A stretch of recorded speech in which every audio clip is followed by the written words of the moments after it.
This picture by H.J. Draper represents an event in the life of Ulysses. Ulysses is returning from the siege of Troy to his island kingdom of Ithaca. Takes him rather a long time. And on the way, he decides he wants to hear the song of the sirens. He has himself tied to the mast so he can't be charmed by them, and he has the sailors cover their ears. Appropriately enough, the poem for today is Alfred Tennyson's poem Ulysses, regarded by many as one of the greatest poems in the language. Tennyson was awarded a civil service pension by Prime Minister Pitt in 1845.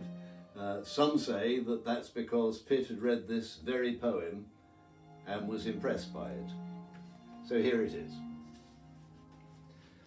It little profits that an idle king by this still hearth, among these barren crags, matched with an aged wife, I meet and dole unequal laws unto a savage race, that hoard and sleep and feed, and know not me.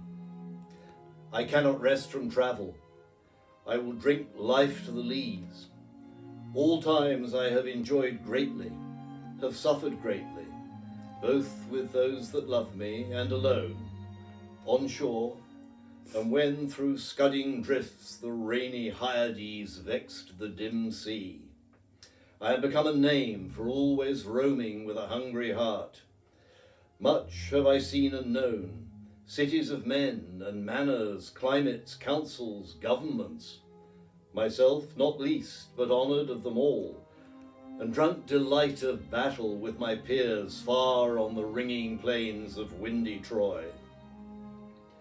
I am a part of all that I have seen, yet all experience is an arch wherethrough gleams that untravelled world, whose margin fades forever and forever when I move. How dull it is to pause, to make an end, to rust unburnished, not to shine in use, as though to breathe were life. Life piled on life were all too little, but of one to me little remains. But every hour is saved from that eternal silence, something more, a bringer of new things, and vile it were for some 3 suns and more to hoard myself and this grey spirit, yearning in desire to follow knowledge like a sinking star beyond the utmost bound of human thought. This is my son, mine own Telemachus, to whom I leave the sceptre and the isle, well loved of me, discerning to fulfill this labour, by slow prudence to make mild a rugged people, and through soft degrees subdue them to the useful and the good. Most blameless is he, centred in the sphere of common duties, decent not to fail in offices of tenderness, and pay meet adoration to my household gods when I am gone. He works his work, I mine. There lies the port, the vessel puffs her sail, there gloom the dark broad seas. My mariners, souls that have toiled and wrought and thought with me, that ever with a frolic welcome took the thunder and the sunshine, and opposed free hearts, free foreheads. You and I are old. Old age hath yet his honour and his toil.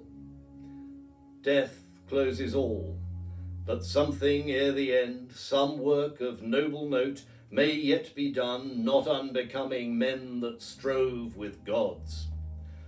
The lights begin to twinkle from the rocks.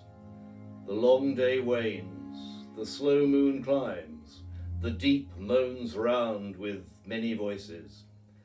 Come, my friends, 'tis not too late to seek a newer world. Push off, and sitting well in order, smite the sounding furrows.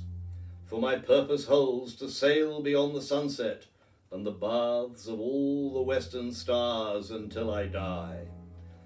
It may be that the gulfs will wash us down. It may be we shall touch the happy isles and see the great Achilles whom we knew. Though much is taken, much abides, and though we are not now that strength which in old days moved earth and heaven, that which we are we are, one equal temper of heroic hearts, made weak by time and fate, but strong in will to strive, to seek, to find, and not to yield.